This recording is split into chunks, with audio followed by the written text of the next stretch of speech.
Crime counter న్యూస్కి స్వాగతం. తిరుపతి జిల్లా బాలాయపల్లి మండలం పిగిలింగ్ గ్రామం అరుంధతి వాడలో మురికినీరు మరియు వర్షపు నీరు కలిసి రోడ్ల మీద ప్రవహిస్తుండటంతో 30-40 కుటుంబాలు జ్వరాలతో ఇబ్బంది పడి చిన్నపిల్లలను హాస్పిటల్కి తీసుకుని వెళ్లే దానికోసం డబ్బులు లేక వెలవెల్లాడుతున్నారు.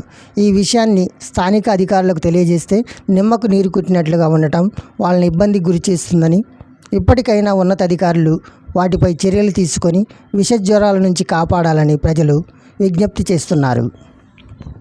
అయితే వీడియో తెచ్చి సారా పంపిస్తా. మళ్ళీ పంపించురా మనం ఒక్కరం